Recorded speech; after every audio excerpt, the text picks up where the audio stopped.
perioperative care. We're talking about the perioperative care. And last week we talked about the ethical principles of perioperative care and why we do what we do. But of course, we all as surgeons are acting within an organization because we're part of a team. And I thought it might be useful to discuss how a university surgical service is organized, an academic surgical service is organized, so that we can do our work of taking care of our patients and also teaching and learning and establishing new knowledge. So let's talk a little bit about that. And then afterwards, we'll have Dr. Mugisha lead us in a discussion of this material. So first, I wanted to just talk about the requirements for an efficient organization. And this actually does not come from the surgical literature, but it comes from the business literature, from business schools. So for example, one requirement is one person supervises no more than 5 people. Because if you're trying to supervise 50 people by yourself, it's not going to happen. So you have to arrange a structure where one person is supervising no more than 5 people. And then a critical component is that a subordinate reports to only one person. In other words, let's say I'm the chief of surgery, for example, or let's say Dr. Mugisha is the chief of surgery and I'm working for Dr. Mugisha. In an ideal organization, the only person I report to is Dr. Mugisha. I'm not reporting to 2 or 3 other people in an ideal organization. The third principle is there has to be free flow of information up and down the chain of command. In other words, there can't be things. Dr. Mugisha is the boss. There can't be things that I'm keeping from him that are important for decision making. And then the other final point is every single person in the organization has to be committed to a clearly defined mission of the organization and clearly defined goals once underneath the mission. If you don't have these 4 things, you're not going to have an efficient organization. So we talked about that everybody has to be committed to the mission. So what is the mission of an academic department of surgery? In other words, the department of surgery in which we are teaching residents. Well, first and foremost, patients come first. So we have to all be striving for excellence in patient care. And it's a kind of a trite statement, but it's true that excellence is a journey. It's not a destination. In other words, we never really achieve excellence because every time we make an improvement, we're ready to move on and to the next level of improvement. Because once you say, okay, we're excellent, then, and you're not striving to get even better, then you're going to remain stagnant and be left in the dust. So excellence in patient care is the bottom line. Now, in addition to that, we have to have superior education for residents and students.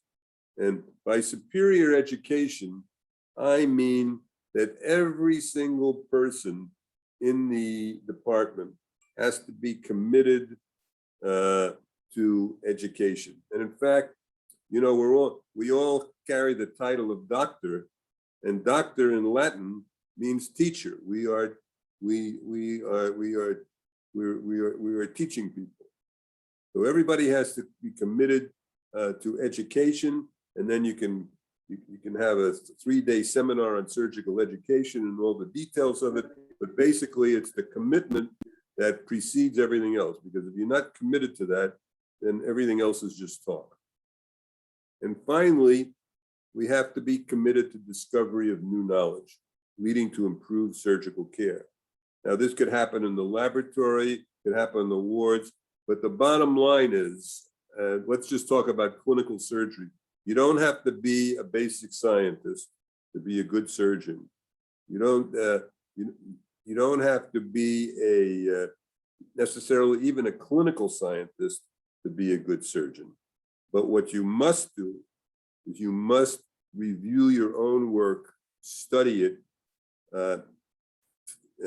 honestly assess what your strengths and weaknesses are and what the strengths and weaknesses of the department are, and look at the deaths and complications, be honest about them, and then learn from them and make plans to improve so that you don't continue to repeat the same mistakes.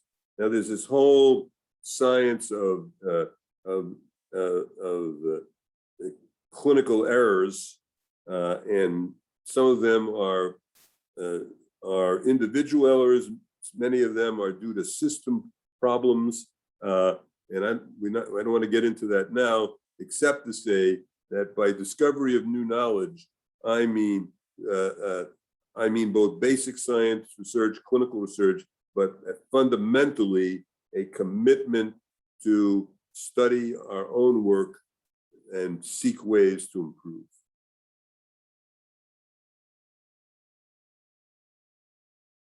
Now, if you're going to have a department, not only do we have to we have to develop goals for the department on an annual or semi-annual basis. So, for example, when I served for many years as chief of surgery at San Francisco General Hospital, every year we had a meeting of all the faculty members, and we developed goals for the department. In other words, what were we going to try to do new this year that hadn't been done before? Or what are we going to try to, what were our goals last year that maybe we didn't completely accomplish?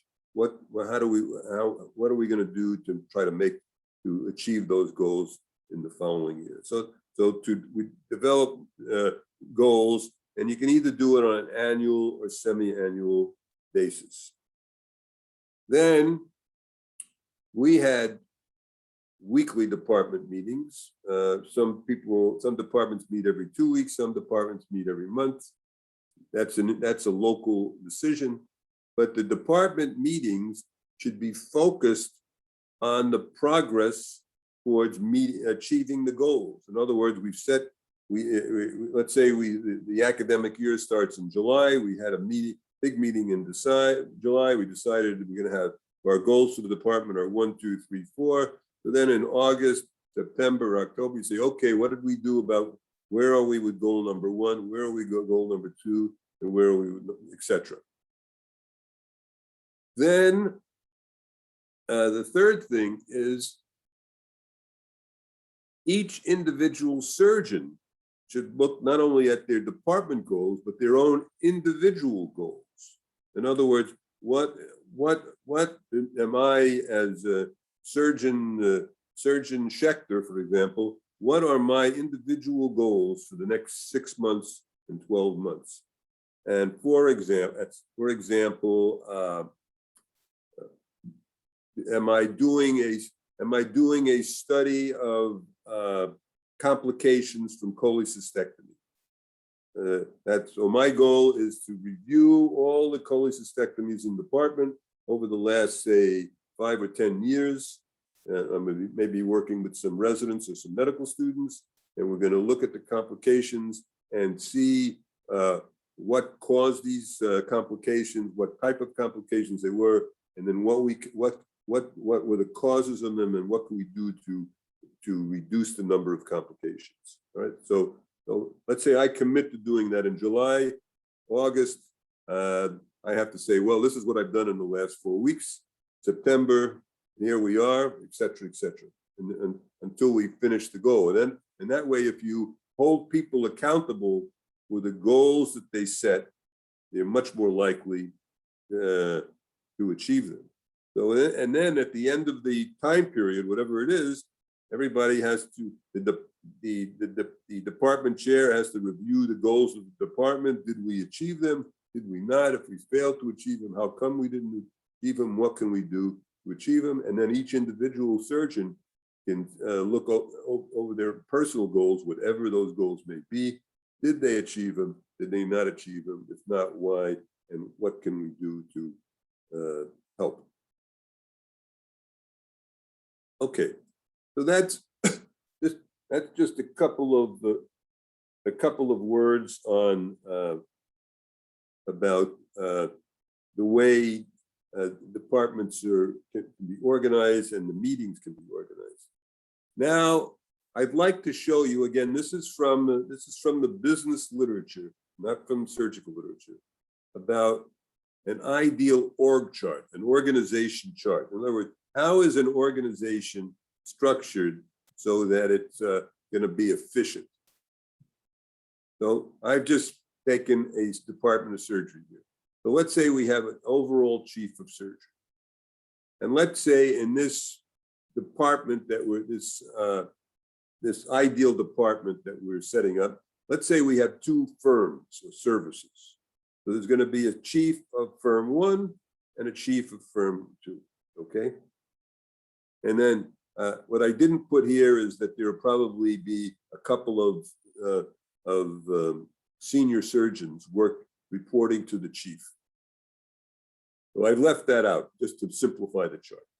So here we have a chief resident, and then the chief resident has 2 junior residents reporting to him, and then the junior residents are supervising the interns. Okay, so notice in this chart, each person reports to only one person. In other words, intern A and B report to junior resident A.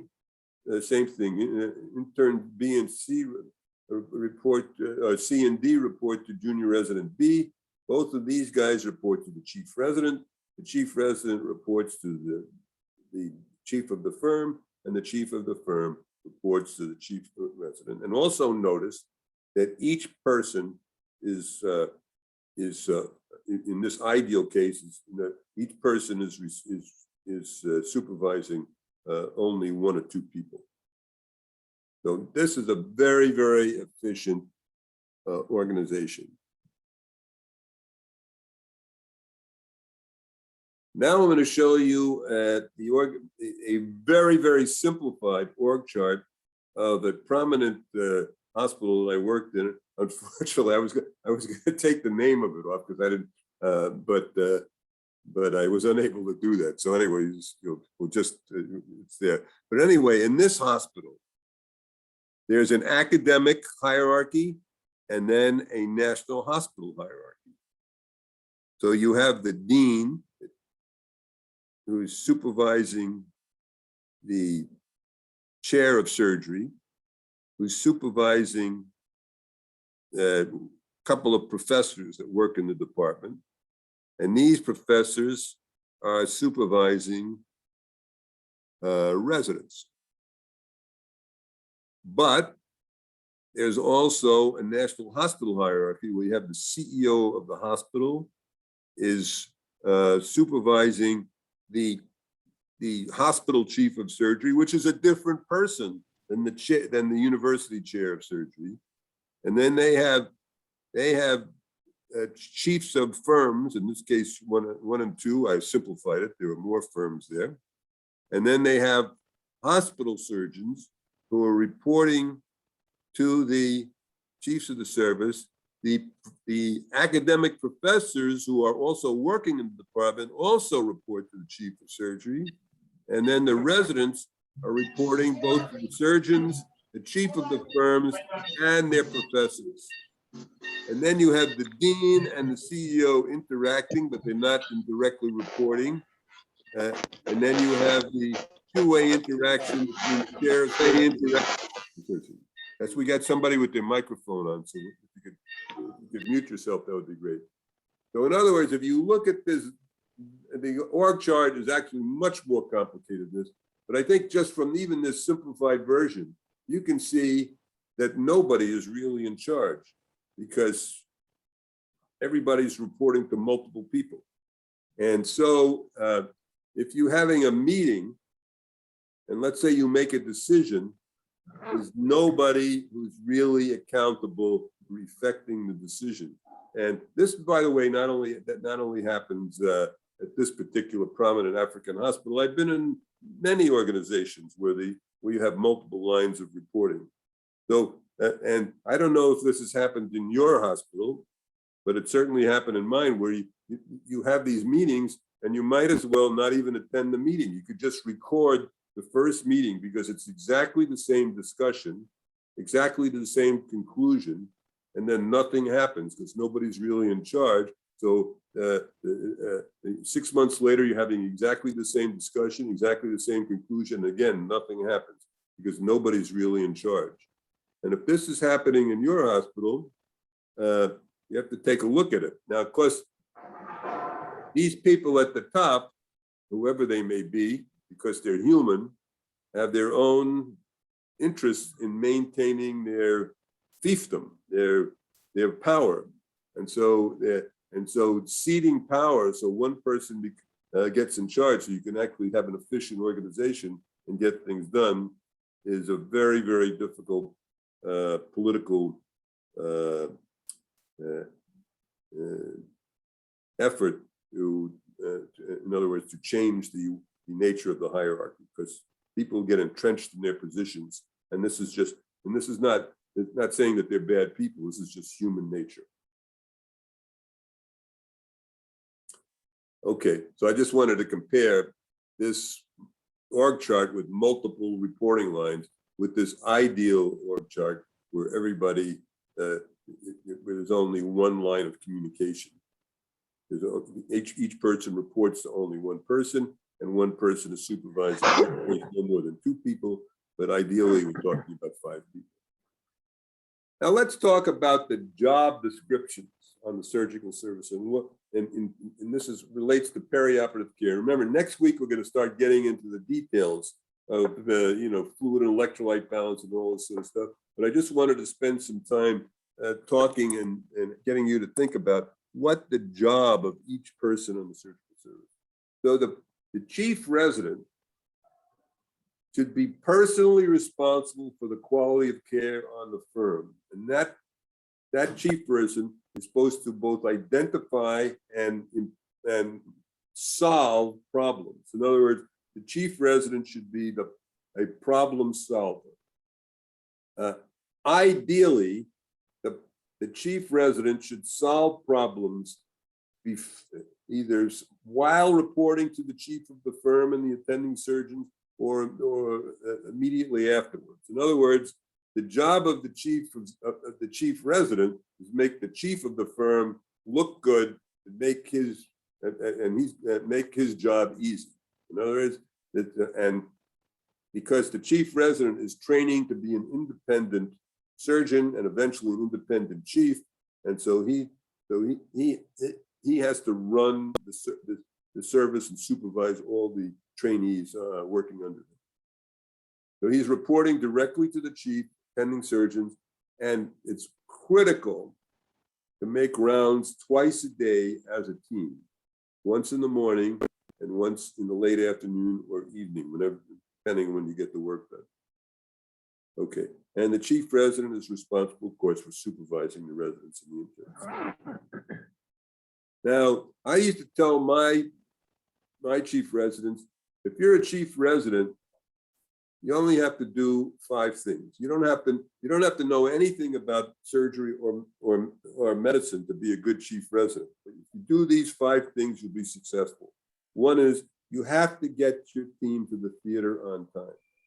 Now, I don't know about what's happening in your hospital, but I can tell you in some of the hospitals I've worked in Africa, any relationship between the starting time of that's written on the schedule and the time the case actually starts is purely coincidental.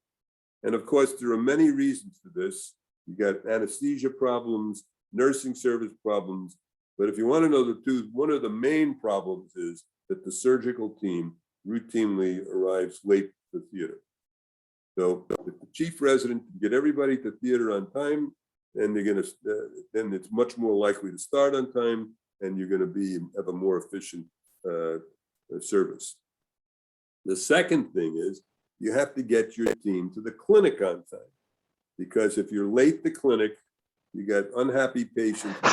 Remember, we are here to serve the patients. That's our job. If you're not interested in serving patients, then you're in the wrong business. We are servants of the patient, so you have to get the team to the clinic on time. And then the next thing is you have to get the on-call team home on time after, let me repeat that, after a sign-out report. In other words, the torch has to be passed, and there has to be almost a transfer of responsibility from the previous on-call team to the current on-call team in a military fashion. So this is not, so it's done with in a very protocolized way. So everybody who's now assuming responsibility knows exactly what happened the night before, what work was done, and what was not done, and what needs to be done. Then the chief resident has to make sure his team is fed on time. You got to keep the team fed, because if you got hungry team members, they're going to be unhappy, and they're going to be and they're not going to be doing their job correctly. And then finally, the chief resident has to look at a patient, identify that he's sick, and then he has to know how to use the telephone. In fact, I used to tell my residents that the most important surgical instrument is the telephone. You've got to let as I said, there has to be free flow of information up and down the chain of command. The chief of the service, the chief of the department has to know when you've got a sick patient, what's happening and what the plans are, and any blocks that may be occurring, that will occur in trying to get the patient to the operating room, to the ICU, or to appropriate care, whatever the case may be. I just made this the most important surgical instrument, telephone. Does anybody want to make any comments up to now on anything I've said? You want to disagree? Do you want to tell any anecdotes that you've experienced? Any thoughts on do you think that the chief residents in your hospital function differently than what I've described so far? Dr. Mugisha, you want to? Anybody? Nothing so far. Nothing so far. Let's continue. Okay, fine. All right. So now the next question is, what is the job of the junior resident? In other words, the guy's not the boss, but he's the resident. In other words, does the junior resident consider himself to be a student or a doctor? And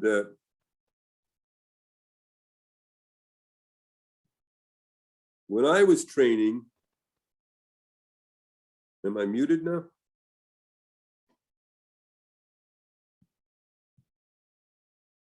No, we can hear you. You can hear you, good.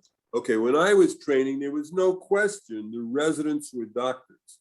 Unfortunately, there's sort of been a change in medical education in the United States, and many residents consider themselves students. Well, we're all students. We're all learning for the rest of our lives. That's why you're tuning into this series of lectures. But I consider residents to be primarily doctors who are taking care of patients and learning and training at the same time. And if the resident doesn't consider themselves primarily to be the patient's doctor, the quality of care on the ward is going to be poor, and not only that, the quality of education is going to be poor. because the primary, as I said, the primary function of surgery is service. We're there to serve the patients. So the junior resident has to know all the patients on the firm. And the junior resident should identify and solve the problems on the ward. So for example, when I was a chief resident, which is now well over maybe 45 years ago, when I was a chief resident, let's say we had a fluid and electrolyte problem, and the intern was having problem with the managing the electrolytes of a certain patient. I would look to the junior resident and I would say, Joe, work with John, solve this problem, and get back to me. And say it's 7 o'clock in the morning and we're rounding. Solve this problem, and as soon as you solve it, give me a call and let me know what you've decided to do with the plans. Because I'm trying to run the entire service. I got maybe 30 or 40 people that I'm worried about. As the chief resident, I can't descend into the minutia of fluid and electrolyte balance that a junior resident should be perfectly competent to solve with working with the intern. But I need to know that the problem has been solved. And then if the junior resident can't solve the problem, then I will get involved in it. You understand what I'm saying? So the junior resident has to know all the patients on the firm. He has to solve problems, has to supervise the interns, and then he has to ensure that the task list that's generated on rounds in the morning is completed. So let's say we're making rounds and we decide that we have 15, we got a lot of patients. There are 15 things that have to be done by 4 o'clock this afternoon, whatever they may be. Checking blood work, getting blood typed and crossed for an elective case tomorrow, whatever the job is. So we've got this 15 things. The junior resident job is to supervise the interns who are actually doing the work to make sure that they're getting done. And if they're not getting done because of a blockage, to solve the problem for the intern. And then if the intern is let's say it's a brand new intern at the beginning of the year and he's having trouble getting his list work, to work with him and push that guy and elevate him so he can come up to speed as quickly as possible. And lastly, just like the chief resident has to keep his bosses informed, the junior resident has to keep the chief resident informed. Now, each intern is assigned a specific list of patients, and that intern must know each patient individually. Somebody's got their microphone on.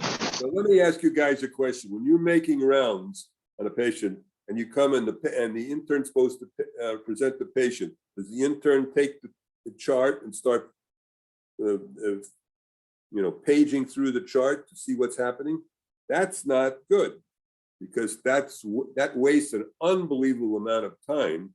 The intern must know all this information before rounds start.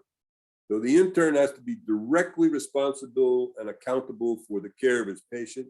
And he also has to be familiar with the patients of his colleagues across coverage, but his own patients that are assigned him, he has to know everything there is to know about them.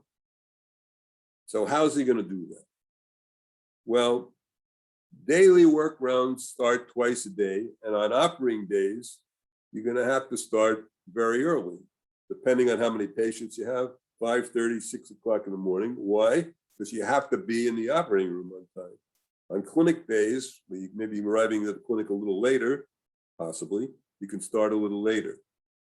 And evening rounds should start about 4 o'clock in the afternoon, 1600, or whenever the work is finished. I mean, I would sometimes be making evening rounds at 12 midnight. Because why? Because we were stuck in the operating room. But you have to make rounds twice a day. Now, how's the intern going to know all this stuff without paging through it? And that is the intern has to pre-round. In other words, the intern has to show up 30 to 45 minutes prior to work rounds and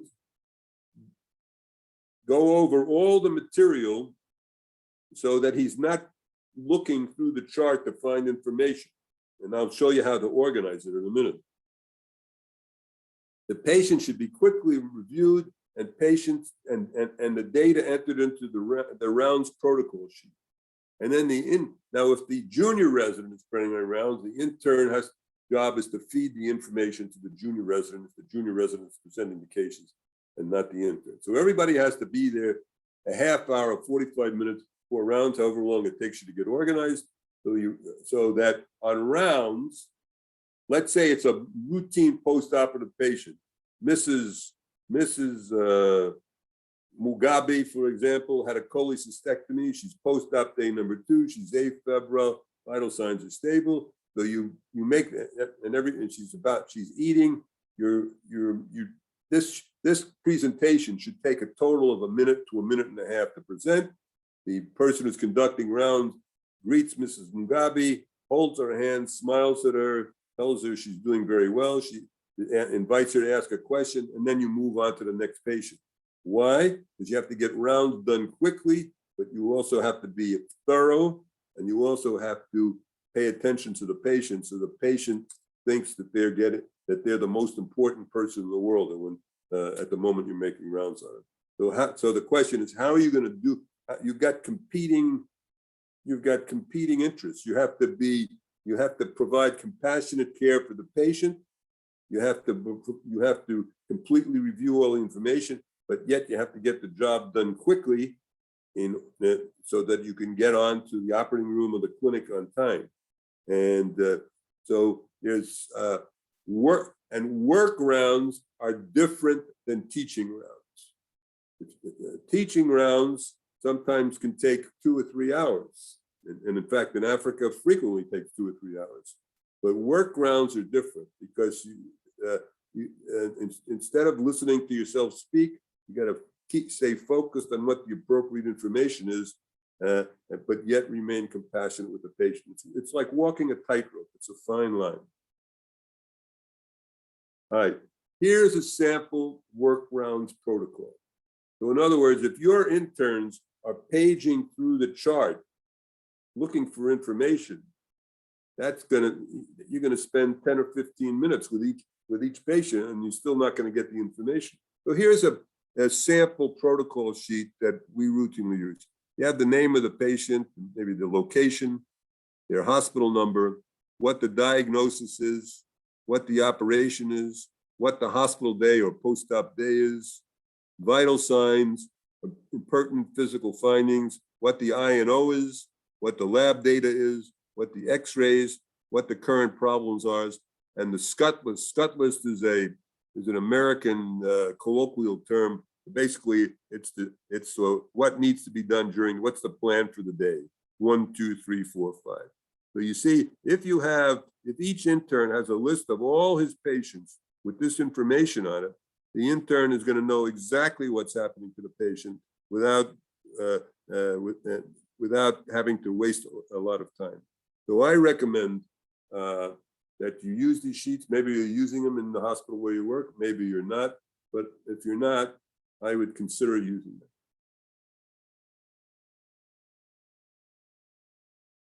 Now, work rounds have to start on time, and there has to be discipline on the service. So if people are arriving a half hour late for rounds, that's not good. And let's face it, human nature is we all tend to slack off. So when I was a chief resident, and the chief residents that I worked before, about every 2 weeks, we had to tighten the screws and have a talk with the team and say, look, you guys are not cutting the mustard here. And so there's sort of a love and fear relationship. We have to have a smooth working team. Everybody has to be friends. Everybody has to be on good natures. But if it's just love without discipline, it's not gonna happen. It's very similar to raising a child. If you're giving tremendous love to the child and there's no discipline, you're not going to have a good outcome. On the other hand, if you're so rigid without love, you're also going to have a screwed up kid. So the point is that there has to be a balance. So there has to be a disciplined military structure when you're working in an academic environment. Rounds have to start on time. The rounds have to include all pertinent data, reading off the worksheet protocol, and we do not include irrelevant information. So for example, the medical education system that I have seen in Tanzania is basically a remnant of the British colonial system. So on work rounds, somebody was saying, well, this 2 days later, this lady is from such and such province or such and such a town, and I'm exaggerating a little bit, the patient's great-grandmother had diabetes or something like that. That's okay for a medical student presentation or maybe the initial presentation. But when we're on work rounds, we already know what the problem is. We want to be focused on what the relevant information is, and we don't want to have a recitation of irrelevant information. In other words, we want the signal to noise ratio to be high. What does that mean? We want to hear pertinent information and a minimum of irrelevant information. Because if you're providing a lot of irrelevant information, you lose the signal. You can't figure out what the important information is. So that shows you when a person presents, it shows you whether they actually know what they're doing or not. Are they focusing on the relevant problems, or are they providing a scattergun barrage of irrelevant information, which means they don't really understand what's happening? And work rounds is about leadership and excellent patient care.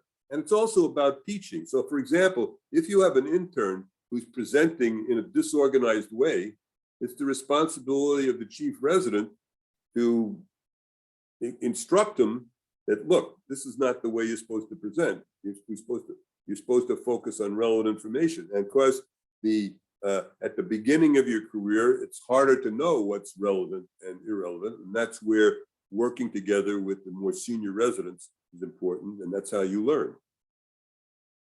The other thing that's important on rounds, to have efficient rounds, is that who's ever presenting has to speak loudly and command the group.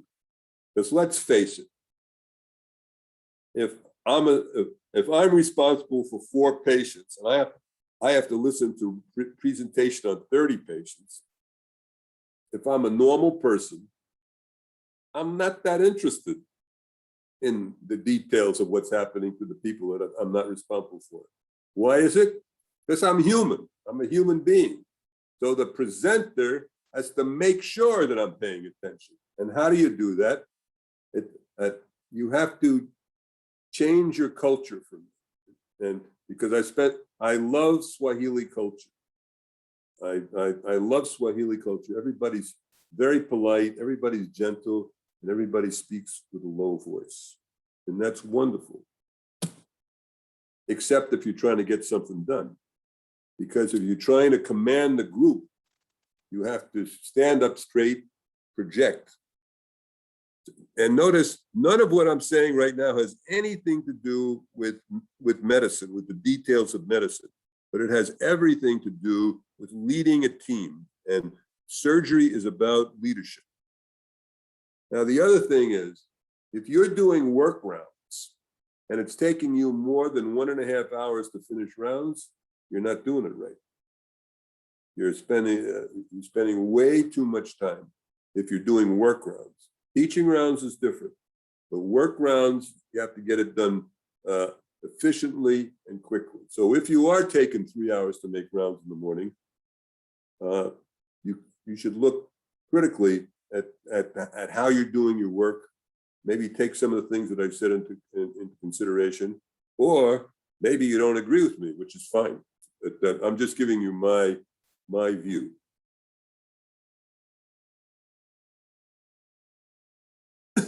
The other important point after seeing each patient is the presenter has to present the plan for the day.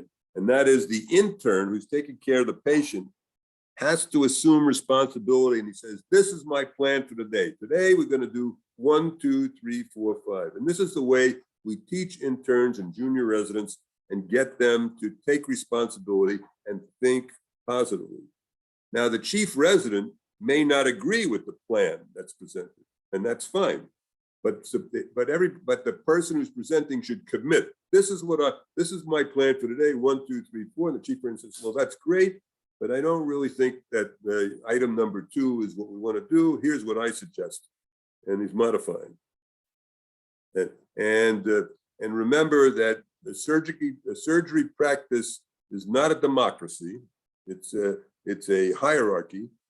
But the guy at the top, if he's smart, will listen and take into consideration what his juniors are saying, and especially the nurses, because if the nurse thinks something and you, in my experience, if you violate what the nurse's opinion, you do so at your own risk, because the nurses are often right.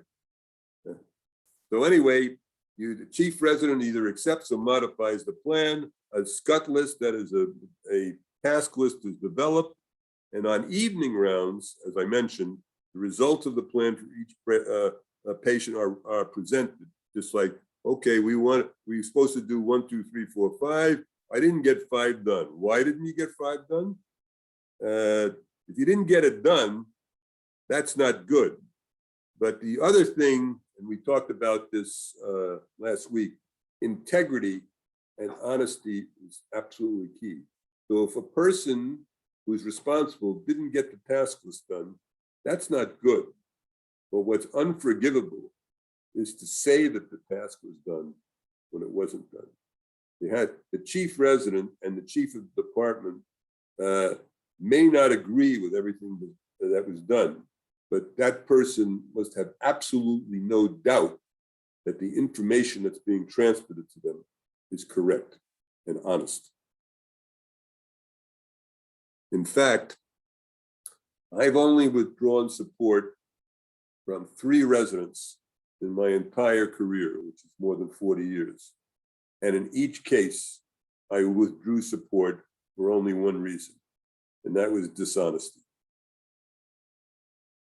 Most people, if they're having a technical problem, that can be corrected with more training. If they're having a fund of knowledge problem, that can be corrected with the more reading and instruction and training. But if they're having an ethical problem with dishonesty, that's very hard to correct. I would say it's almost impossible to correct, because that's something that you learn on your parents' knee.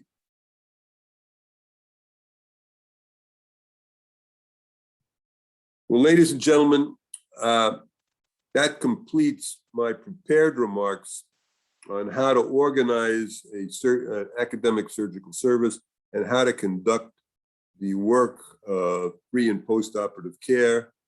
Next week, we will get into some of the nitty-gritty of pre- and post-operative care. And I would now like to open it up to Dr. Mugisha to have a discussion on what I've said. Now, of course, you may not agree with some of the things that I said, and that's fine.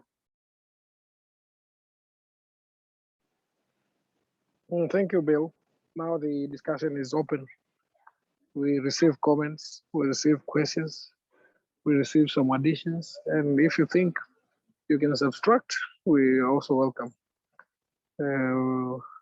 Just raise up your hand or unmute and discuss. While preparing your comments, let me start with my comment from this. A lot of things have happened. You can see some other day you are efficient, some other day you are not efficient. And you need to have, I think, after round, you need to have a reflection. You as an individual, as a chief resident, or as an intern, you need to make a reflection of what things went well today so that you can keep them for tomorrow. And for those things that went bad today, so that you can correct them for tomorrow. You have a point of reflection as an individual. And I suggest a couple of models that are there to make it. And I can use the what, then what model.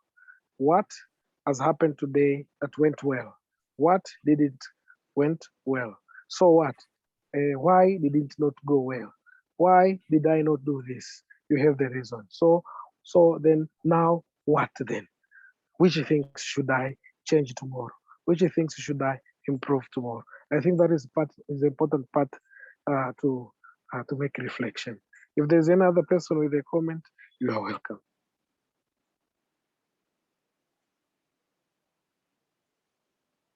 Yes, there is one question here.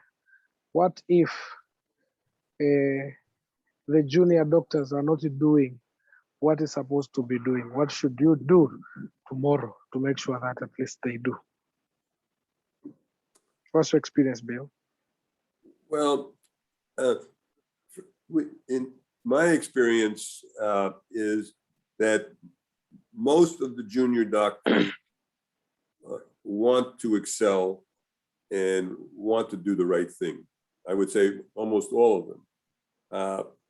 Very occasionally, I would say there's three types of people. There's very occasionally a person who just can't do the work. Either, and the person can't do the work for several reasons. Either the person is intellectually incapable of doing so, and that's very, very, very rare because you jump through all sorts of hoops in order to get into medical school, get through medical school. So if somebody gets through medical school, they usually have the intellectual chops to do it. It's occasionally, very, very occasionally, very rare. In fact, I don't think that I remember in my career anybody who was so intellectually inept that they couldn't do the work. Then you have people who are emotionally incapable. And I talked about compassion. And it's very important to treat each patient as if they're a member of your family. But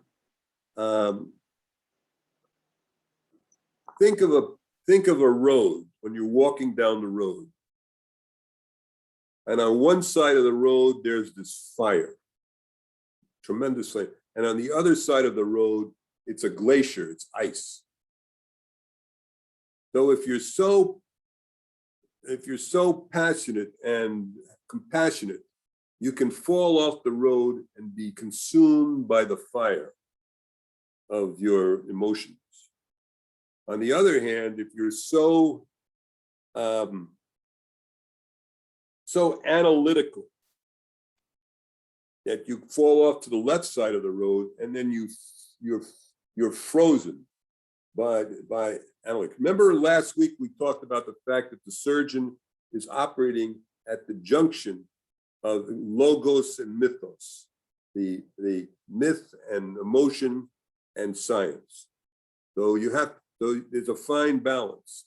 So some people are so distressed by the suffering that their patients are experiencing that they're unable to function.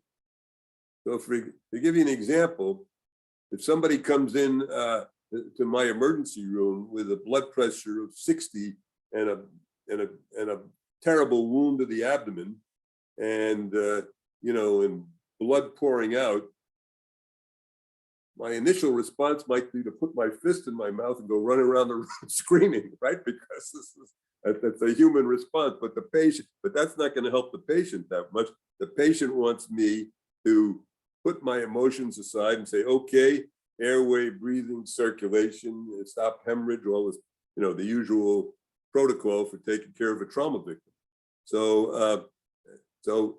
But some people are unable to do that. They get so distressed by their patients' problems that they just psychologically fall apart. And then there are certain people that just don't care. Let's be honest. They just do the work and just don't care. So the question is how to deal with each one. So the person who doesn't care and or who either doesn't care or is dishonest, quite honestly, that person needs to be dismissed from the program. Not immediately. We have to try to help everybody improve, have a heart-to-heart discussion with them, and just say this is this is where you could improve. And if the guy takes the criticism that is meant as constructive criticism, great, we'll just work with them. We can't, particularly at the beginning of the year, we can't expect all the new doctors to be performing like they would be at the end of the year. That's why they're there, to learn. So we're there to teach. But if they don't take constructive criticism, and look, nobody likes to be criticized. I don't like to be criticized. So it's because I'm human. But if we, so it's important for us to present the criticism in a constructive way and not the browbeating type of pushing people down.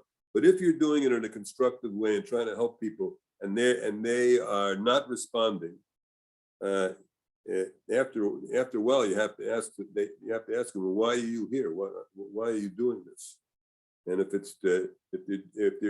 they're doing it for other reasons other than trying to help patients, then they need to be really considering whether they're in the right line of work or not. Now, people who are so emotional, most of those people, it's a question of training and desensitizing them to a certain extent. And I've had some residents who experience that, but with a lot of work, most of them are able to overcome it. Now, I don't know if I've answered your question sufficiently or not. Do you have a follow-up question, or do you want to respond to my response? Okay, Refuka, what's your comment, Dr. Refuka? And then I'm going to go to Sam Fabiano, and then I'll go to Dr. Angayomela. You can just unmute and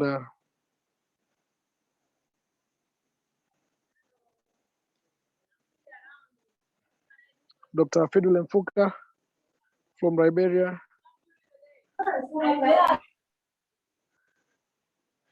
If he's not around, we can have Sam Fabiano. I know you joined late, but you must have some hints on organizing. Okay, welcome. Yes, thank you, doctor. Yeah, well, I don't have much comments. Those was excellent, and I was, when Dr. William was presenting, I was just remembering my residency and how did I perform. But now I'm no longer in that system. I'm in the system where I don't have many residents. I have few residents from family medicine, and I have a couple of interns. So the question is, how do I arrange my service in the way that things fall as in a teaching department? So that's the big challenge that I have. And sometimes I was sharing with Sam that the way we were trained, like things need to be done efficiently. The way Dr. William presented that we are like in a military system. So you need to be like command, and then things need to be done. But many times you find yourself on rounds, you have colleagues from different backgrounds, and that you have to work together, and runs are going longer, more than 2 hours. What do you do? So that's the question. What the strategy Dr. William can give to us, like working on the institution where we are partially teaching, partially like on the practice, public practice. So what do we do in that way? Okay, so I think that's a great comment and a great question. And of course, every local problem requires a local solution. But I would say there are certain principles, and that is formal teaching, in my view, is best done separately than work rounds. That's not to say that work rounds are not teaching. Of course it's teaching. But in terms of asking the resident, what are the 5 causes of the mediastinal mass? that's not an appropriate thing in my view to be done on teaching on work rate. So so I would say if you use that protocol sheet that I showed you, and insist that the junior doctors, the interns that are working with you, present using that protocol sheet. That the protocol sheet itself is a teaching tool because it teaches the residents how to organize their thoughts and what information is relevant and what information is not relevant. So for example, on the physical examination, they might report certain things on rounds, but if they didn't, if it was appropriate to inspect the wound and they didn't inspect the room, then you can say, well, that's a very nice presentation, but you left out one critical element. What we're really interested in is what does the wound look like this morning? And you didn't look at the wound. But I'm not just using that as an example. So, so I think if you, and I think if you actually have a meeting with everybody, and this is what I meant about everybody's got to understand what the goals are. If we understand what the mission is, and then if we set specific goals, and then if you're having a problem, like you're having inefficient rounds, so the problem is we're taking 2.5 hours to make rounds. That's the problem. So what's the solution? Involve these guys and have them buy in to finding a solution, present them with this protocol sheet. They said, okay, for the next 3 weeks, we're going to use the protocol sheet. We're going to time rounds. We'll see if it makes a difference or not. And sometimes and if it's not helpful, then and people want to abandon it, then you can abandon it. That's what I would do anyway. How do you respond to that? Thank you. Yes, I appreciate it. Okay, Dr. Sam Fabiano.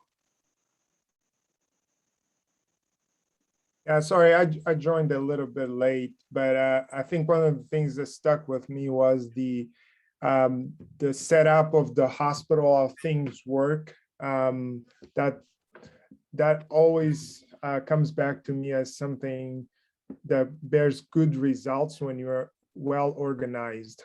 And the method of having two people reporting to one person and then two people until you get to the top, it really helps you to stay organized and not get lost. I think, I know it's the ideal and it doesn't always happen that way, but it's probably something that can really help us, especially in our context in Africa, where we have so many personalities, so much ego, so much things that probably hinder us from advancing. I think that organigram was really good for me to just take a look at. And yeah, well, thanks for your comments, Sam.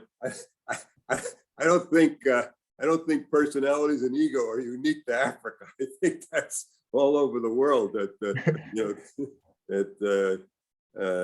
it particularly surgeons have very strong personality. Now, some of this is beyond our control. In other words, we probably don't have the political power to rearrange how the whole hospital is organized.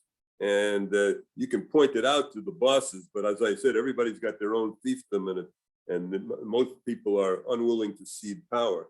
However, we can organize ourselves in the areas that we have control over in a more efficient way, if you think that that's the case in wherever you happen to be working.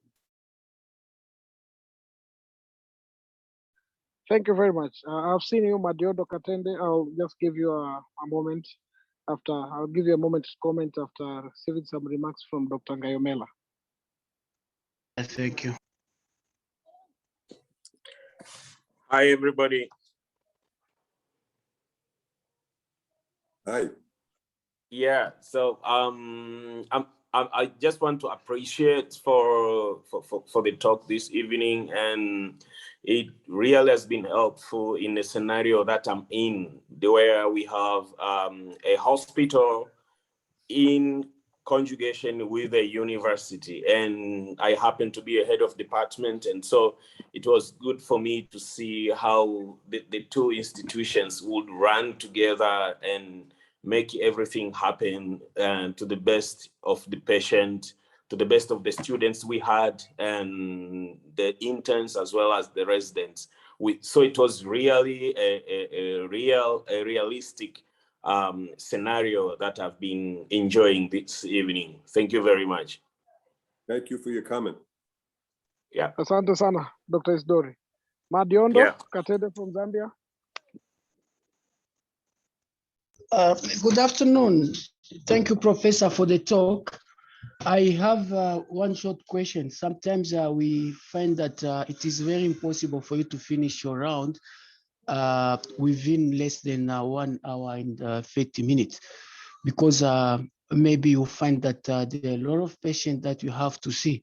If I understand from your teaching, is that when you go beyond 1 hour and 30 minutes, you are no longer efficient. So I want to know in terms of the number of patients that one doctor during the work round is supposed to see for an efficient work. Yeah. All right, thank you very much for your question. Obviously, somehow we have an echo.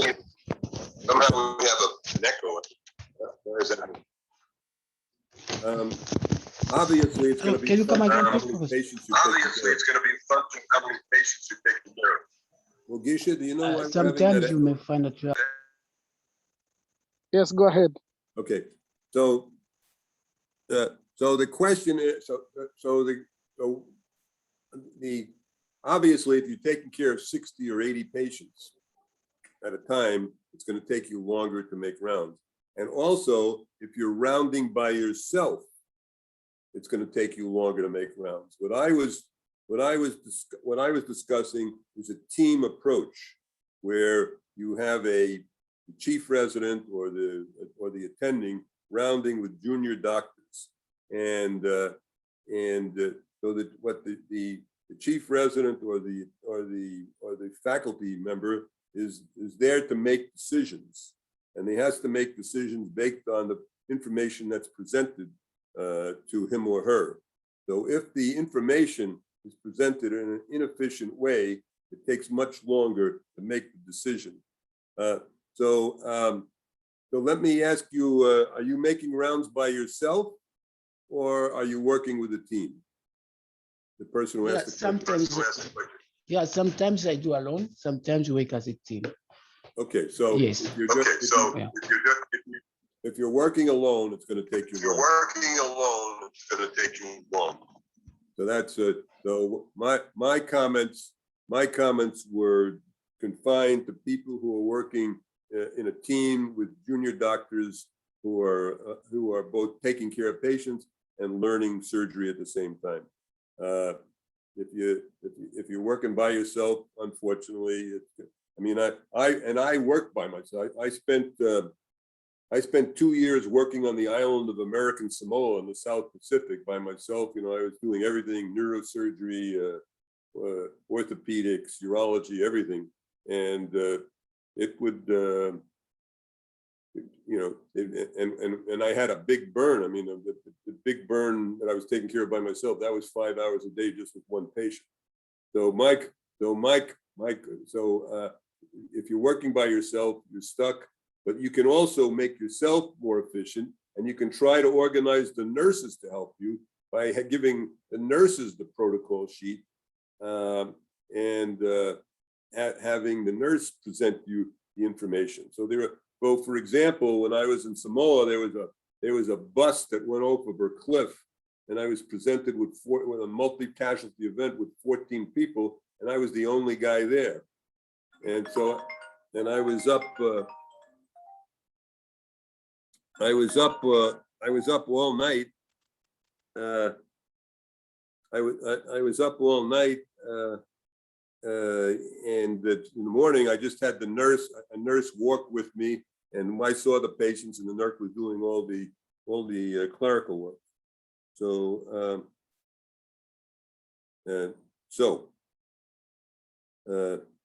that sort of ends my that's my answer to that question. All right. I happen to have a chief resident in this meeting. Dr. Segua, can I have your comment? And do you think all these things, would you mind commenting? Dr. Segua?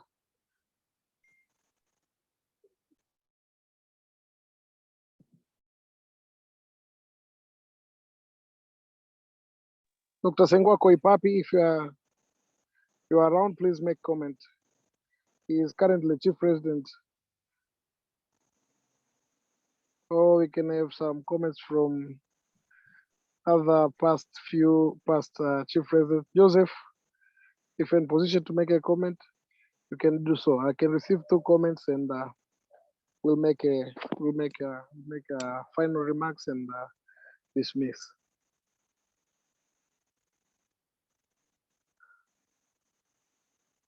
Okay, it seems like nobody. So, Dr. Bill, in the notes that you have shared with me, is there any protocol for the protocol sheet? Do you have a protocol sheet? Or I don't have protocol sheet, but you can just take that one slide and make a protocol sheet. And remember, this is just every protocol sheet should be a local protocol sheet. So you can take that slide with a sample protocol sheet and then look at it. You may want to put more. May want to have more information on your protocol sheet, or you want to have less. And I would say that protocol sheet that I presented is the minimum amount of information that you want. But I think that I think the protocol sheet is both increases efficiency of the round, and it's a great teaching tool because it forces the junior doctors to start thinking about what's really important. Because remember, I just want to go back to the colonial British medical education system, where you're taking a history, an extensive history, and presenting this. And I've been to morbidity and mortality conferences where the chief resident, this is the guy who's about to finish, is presenting a case. Presenting a complication, and what we're really interested in is what was the complication, what caused it, what it could have been done differently, and what do we want to learn from this? And the guy's talking about the guy's past history. He had a tonsillectomy at the age of 5, which has nothing to do with the problem. So what we're trying to do in graduate surgical education is surgeons identify problems and then solve problems. That's what surgeons do. They identify problems and solve problems. So what we're trying to do on rounds is identify the appropriate problems in the postoperative period, or if it's a preoperative patient waiting for surgery, what are the problems, what needs to get done, and how are we going to get it done? And the other thing that we talked about in the ICU course, and to some extent last week, is the whole issue of alacrity, speed. When identifying a patient, I'll give you an example. Once at the Veterans Administration Hospital, there was a junior resident that's presenting to a chief resident. So they go on, post-op day number 3 after cholecystectomy, blah, vital signs, blah, blah, blah. Second patient, post-op day number 2 after colectomy. Third patient, fourth patient, fifth patient. Gets to the 10th patient, and it's post-op day number 3 after laparotomy, and the bowels are in the bed. That was the presentation. The chief resident goes and says, "What was that?" Says, "The bowels are in the bed." So in other words, this patient had eviscerated. The resident had put a dressing over the eviscerated bowel and had waited to tell the chief resident until he got to the bedside, instead of recognizing that there's no more important problem on the surface than this guy who just eviscerated. and we need to get the guy back to the operating room and get it taken care of.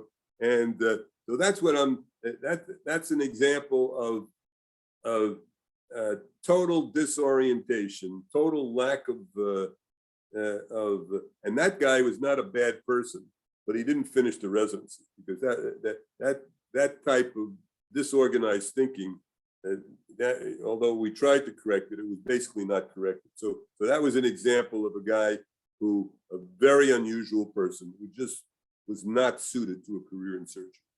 He actually left. But that's an example where not only a protocol sheet can help, but then you have to say, well, which are the most important problems? That's why I always recommend that rounds start in the ICU. And what I used to do is start rounds in the emergency room, go into the emergency room very early and say, are there any surgical problems here that we can solve for you? And usually the answer was none. But every once in a while, there would be somebody with an acute abdomen lying around there that nobody knew about that we were able to push to the head of the line and get done. Then we went to the ICU where the sickest patients are. And then if there's somebody really sick on the ward, we want to see that person first, not last. So that concludes my remarks.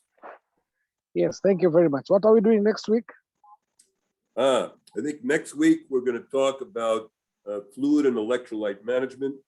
And for some of the senior doctors, this is going to, you don't need a lecture on fluid and electrolyte management, but maybe the way I organized the talk might help you when you're trying to instruct your own trainees.